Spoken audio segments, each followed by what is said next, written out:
Hey you, and welcome. My name is Mike, and in this old video, what I'm talking today is Australia. Right, you know, I cover kind of an odd number of cases from there, and usually when I do, they're as scary as the wildlife. Kangaroos are no joke. This is a story which I've had a good number of requests for good reason, and those who don't know why soon will. It takes us to Queensland, the Sunshine Coast, though isn't that pretty much the entire continent? Well, this case, it ain't sunshiny. It revolves around a disappearance, and then many years later, the absolutely insane undercover operation to get resolution. What do you need to tell? Is there something you need to tell me, or? And bearing in mind that the whole, what we do is based on respect and honesty, all right? I'll let you know that I don't care what you've done, all right?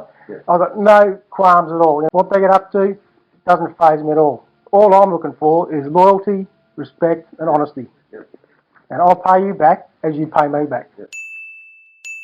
So in my old videos, you know, I talk about a lot of, bad boys like myself, Pop's collar, and this one takes the cake. And by cake, I just mean the entire bakery. So let's give it a go.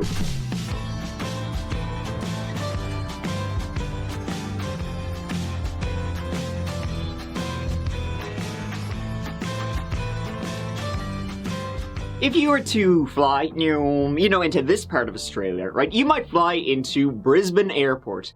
And to get to where we need to go, it'll take you about an hour and a half north.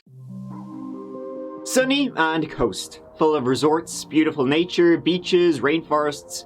And if that didn't get your clock ticking, it's Australia's craft beer capital. Crikey.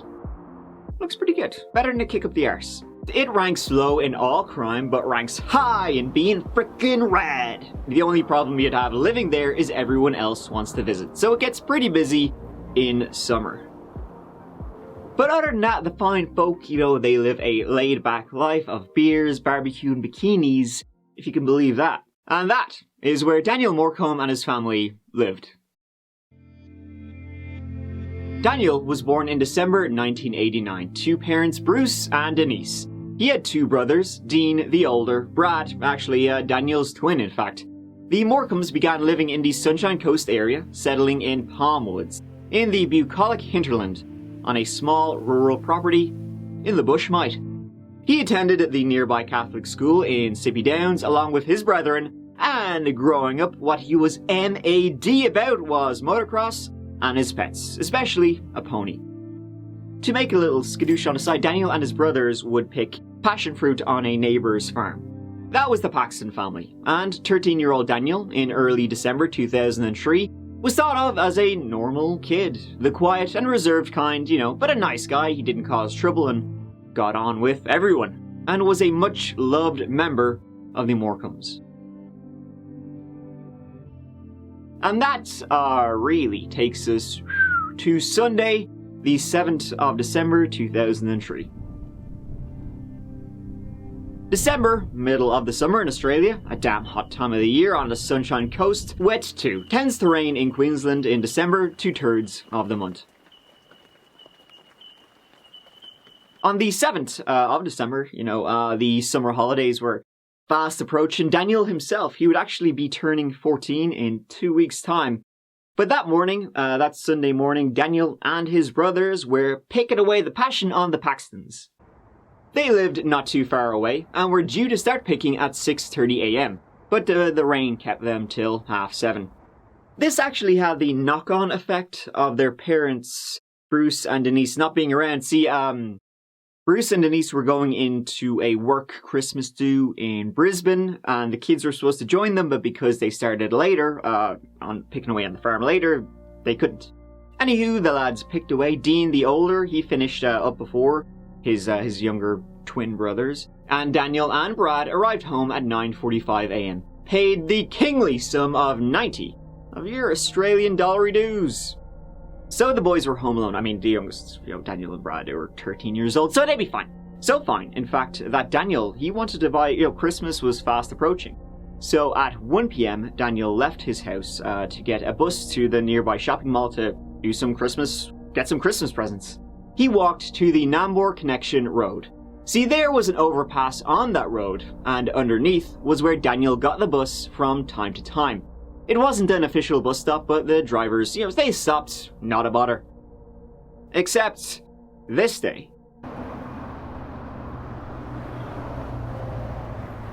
Daniel's parents, they arrived back home, to their house in Palm Woods from Brisbane at about 4 p.m. And, Daniel, he wasn't home yet, so they drove to the bus stop and, hey, it's over a mile walk, right? So they'd pick him up at the bus stop. Only when the bus pulled up, he wasn't on it. So Bruce, Daniel's dad, he went back home and he's like, okay, maybe he got the next bus, right? Which would come an hour later at 5:30.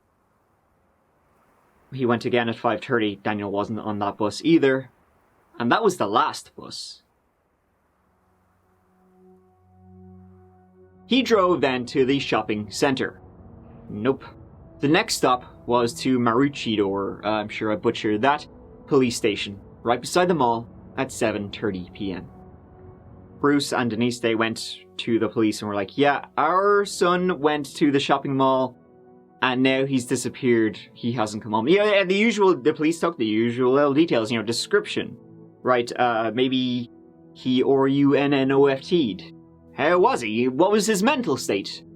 Nothing. He got on great with the family. In fact, he had left to buy Christmas presents.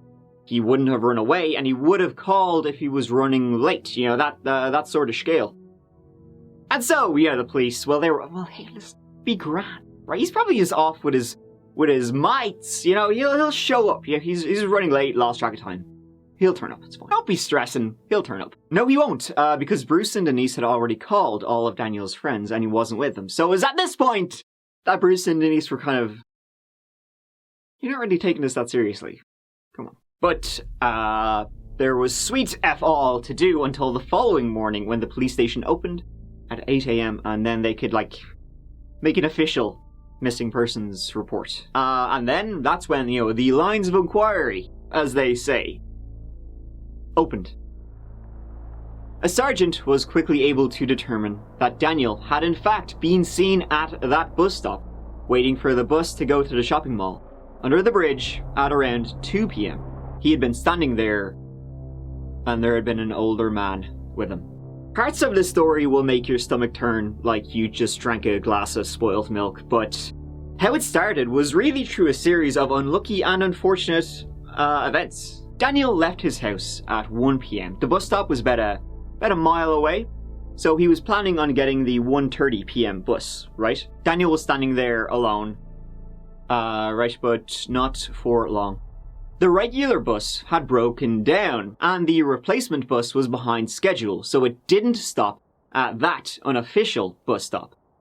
But driving by, the bus driver did see Daniel, saw him with a man, radioed for the next bus to come and pick him up. The next bus was only a handful of minutes later, but when it arrived, there was no one under the bridge. This was declared a major incident by the 9th of December. The searches for Daniel began, the word was spread and any reported sightings followed up on.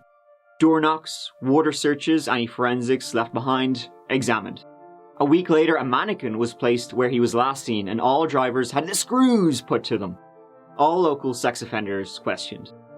Within 3 days, over 100 police were involved in the search, and as time would go by, over 10,000 people would be interviewed. That's a lot of people. No diggity, no doubt. That's because a lot of time went by. Years. It's now 5.5 years since Daniel Morcombe was taken from the Keel Mountain Road overpass on the Sunshine Coast.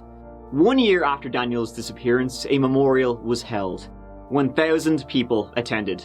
In 2005, the Daniel Morcombe Foundation was launched.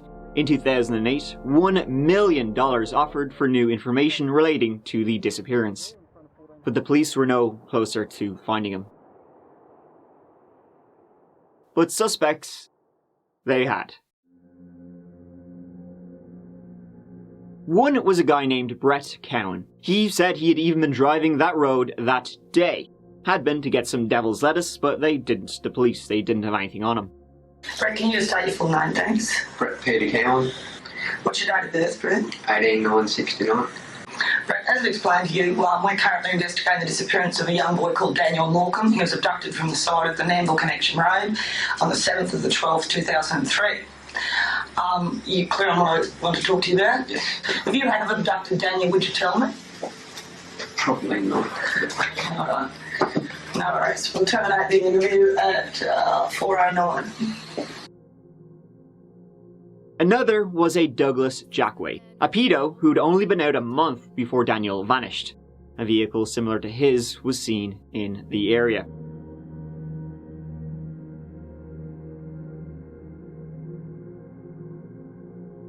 But there was nothing to pin down anything on either. And even Bruce and Denise would conduct their own investigations to try and find their son, but nothing.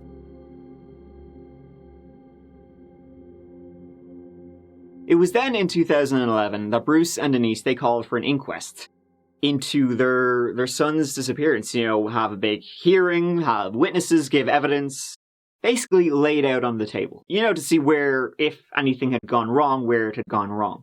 13-year-old Daniel Morcombe was last seen waiting at a bus stop on the Sunshine Coast.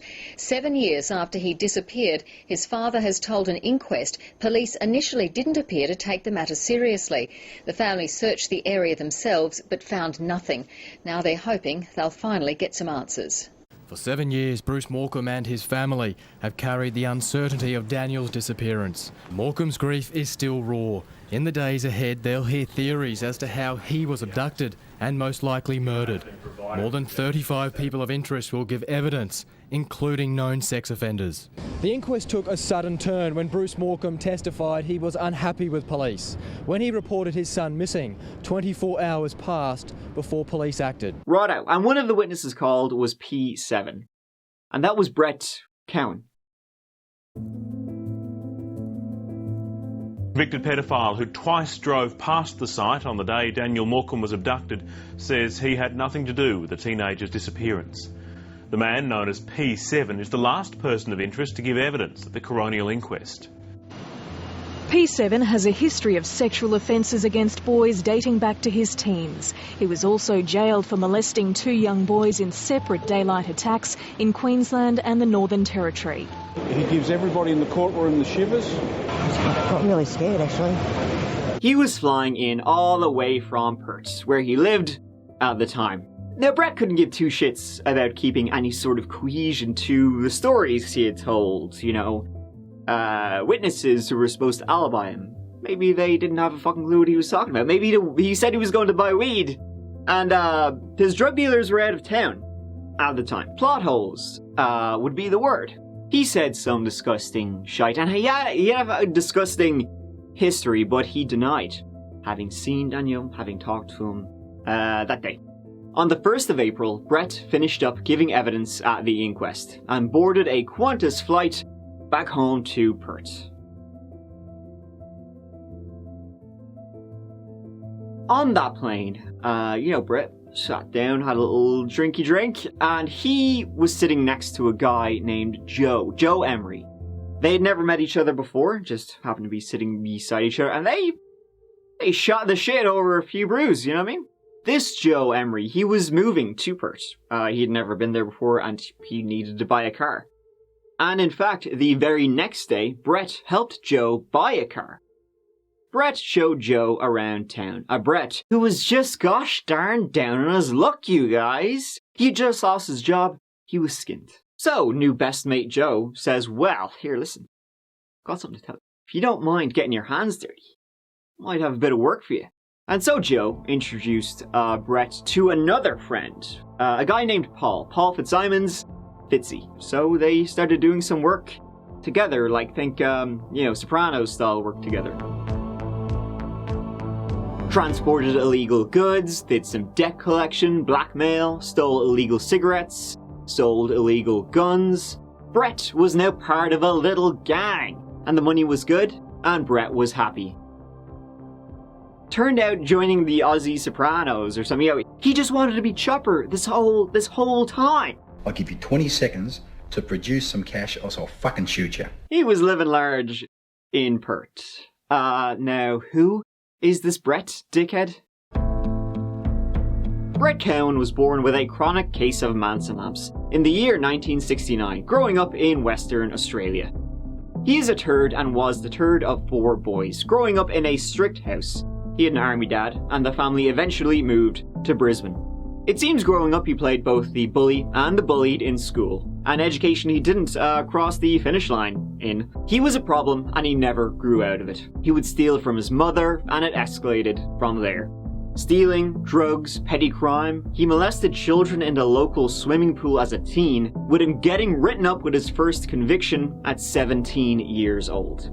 But he didn't let that hold him back, and from there, conviction after conviction followed. This would eventually lead to his first sick shit incident in 1987.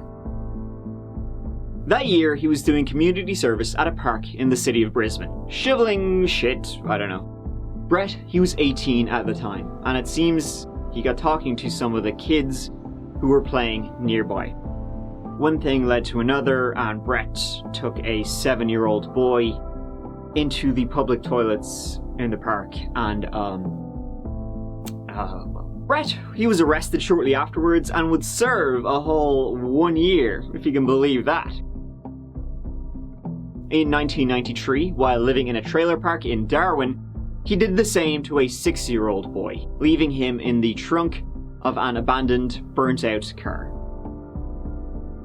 Brett, he went to prison once again. This time he served 4.5 years of his 7-year sentence.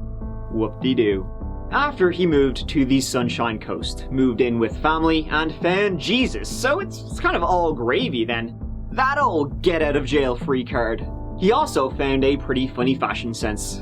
But a tiger can't change its stripes. Brett, he was still a pedo, right? And there's only one cure for that. Shotgun to the dick. In 1999, Brett married a woman named Tracy, and together they had a son before divorcing in 2004.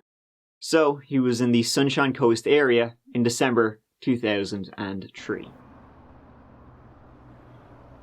But hey, now, 8 years later, he was part of a gang in Perth, having a great old time. The cash was flowing, doing all sorts of no good, but fucking mad about it. But, fucking hell, didn't they hit a snag? One member of the gang was a corrupt cop, and he heard wind that there was a new subpoena on the way for Brett. Brett would have to give more evidence about what happened to the missing kid. The gang, and the gang's leader, Arnold, Mr. Moneybags Cha-ching over here, they needed to know what Brett knew. The last thing the gang needed was the cops looking at them, investigating the gang because of Brett. And Brett had done good work, so whatever it was he had done, they'd help him clean up. And a big job was on the way for Brett, a job that would net him about 100 grand. So we better not F this up. Right, no loose ends. So tell us what you know, and we can, make sure it never comes up again.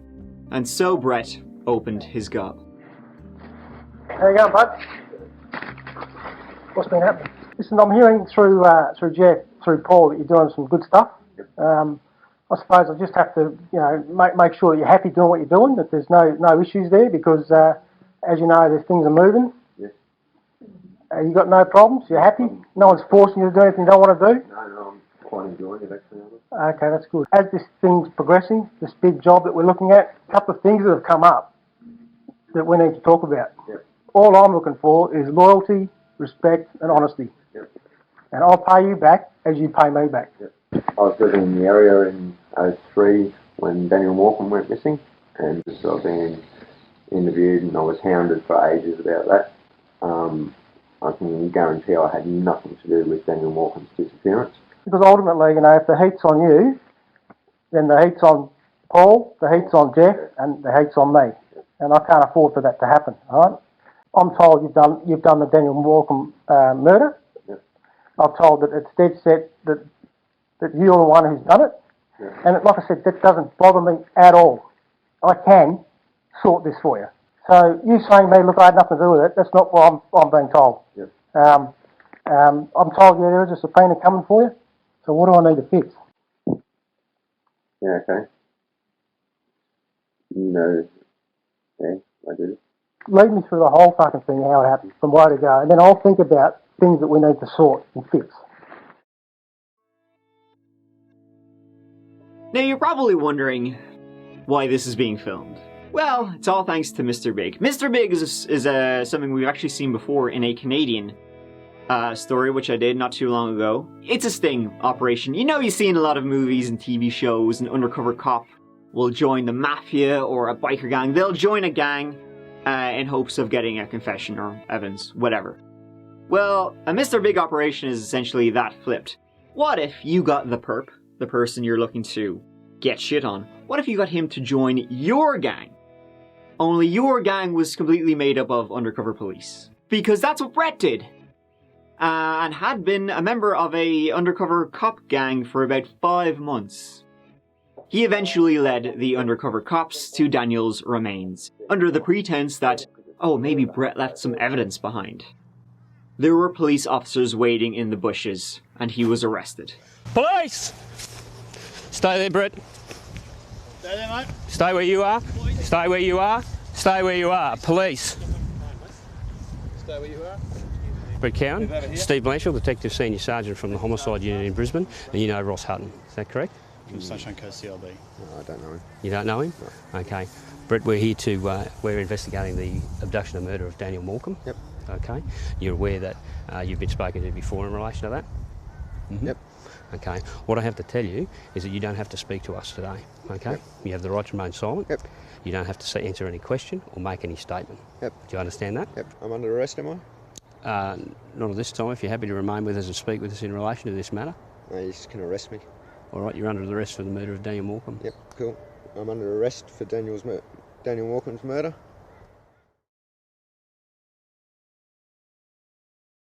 Brett had been driving on that road, Nambour Connection Road, where Daniel was waiting. He, in fact, drove past the broken down bus that Daniel was supposed to have gotten. And then he drove, saw Daniel, and, well, thought to himself.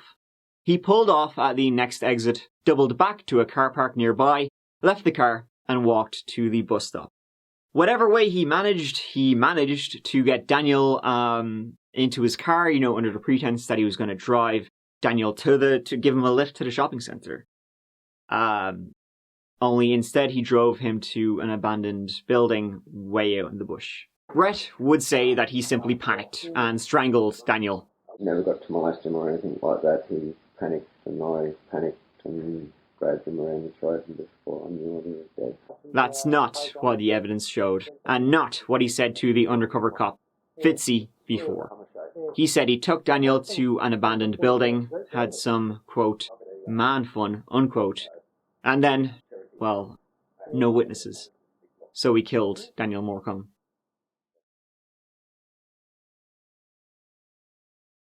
We wish to advise that a short time ago, a 41-year-old man was charged with a number of offences relating to the disappearance of Daniel Morcombe at Woombye on the 7th of December 2003.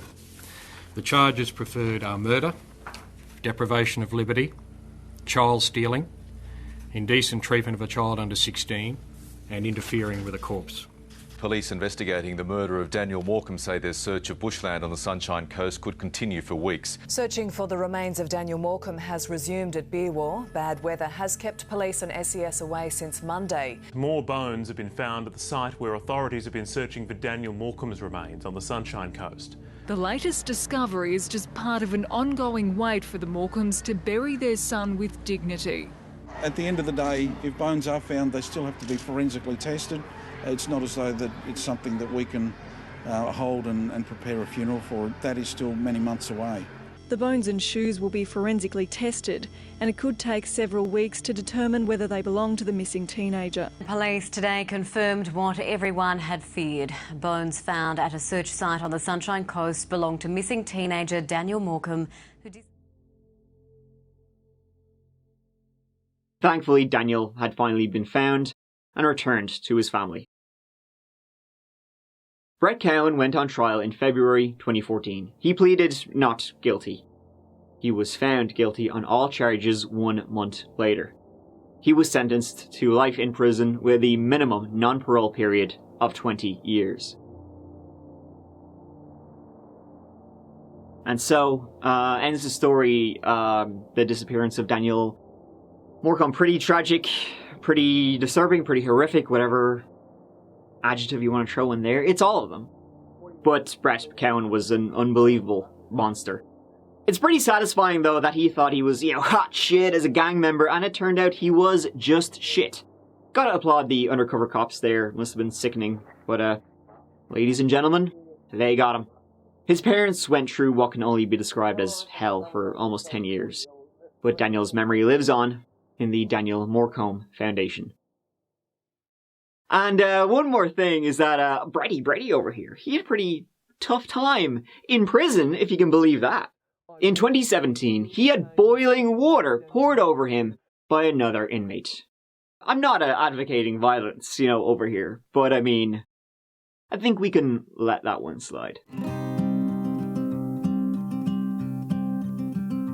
Thank you so much for watching this whole video. It really means a lot to me. A special thank you to all the people who suggested I cover this one. I know it was a lot of people mentioned it, so thank you. I hope it was worth the wait. And Shanae. That's it. Few things. If you ever are looking for early access to videos and some other bonuses, please check out my Patreon, where it's $2 a month. And you can also check out t-shirts and stuff with the That Chapter merch, links down below. And also just please, subscribe if you want to see a new Me Talking Murder every Tuesday and almost every Friday. But here, listen, that's it. I'm not going to tell you what to do. You're your own person. Right. Go on. Here, we'll leave it there. Thanks again for watching. And as always, please take care of each other and, most importantly, yourselves. Because I love you. Mike out.